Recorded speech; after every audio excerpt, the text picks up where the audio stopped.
So now we're going to do an exercise where we're going to take New Breed by Gary Chester, and the first thing we're going to do is read it the way that it was actually meant to be used, and we'll just play eighth notes on the ride, quarter notes on the hi-hat, and then I'll play 2 and 4 on the snare and read the text as being the bass drum.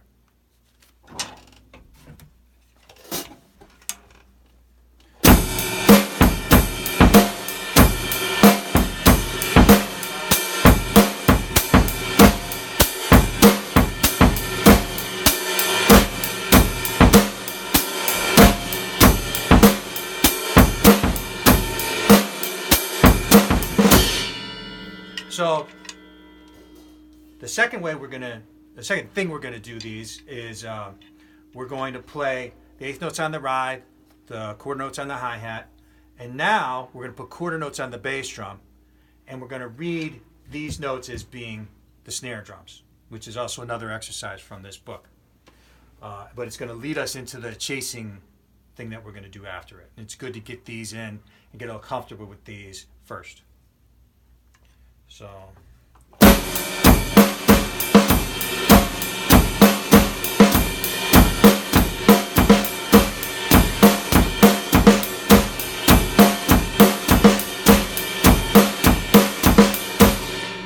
third bar.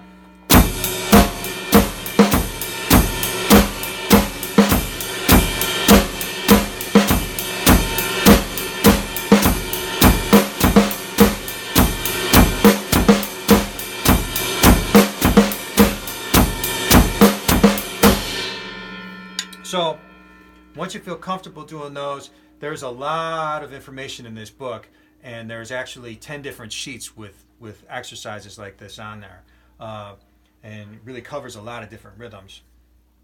So it's good to get comfortable with those, with these 2 first.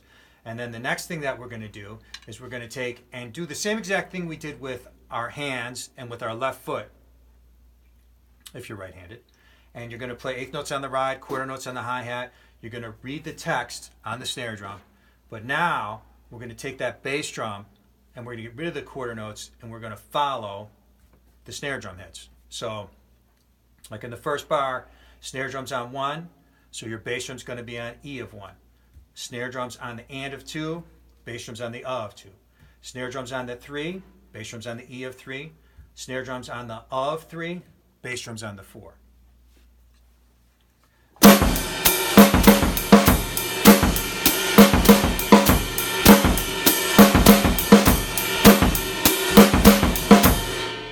That's a really cool one. It's really really cool sound, whether it's on this particular one, it's on and then 4, and of 3 and then 4. And so those bass drums fit in between there and you get that really cool up-down kind of feel. I almost like to think of it almost like a piano player, playing a note really low and with the left hand and playing higher with the right hand. But that kind of sound, that up-down kind of sound is really cool. And then here's the second one.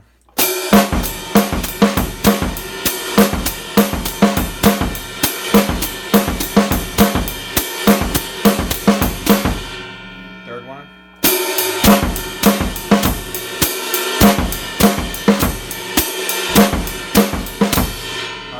And then once you start to get comfortable with all these, just like we did with the 16th note rolls, then we're going to try to improvise with these, and you can use all 3 ideas to combine, this idea together, and do something where you could really use this as a fill, like I would hear John Bonham do, or Mitch Mitchell. There's all kinds of different examples of drummers using this kind of stuff, not just in the New Orleans stuff, because the first time I really, last year at Sono, we broke down a Herlin Riley song, and he was doing this stuff as fills, and it's so cool sounding. And as soon as I realized how much that goes on in the music there, and how it's such a cool thing, a cool sounding thing, and how much it has influenced everybody else to do this in other styles of music, whether it's funk or rock or jazz or anything.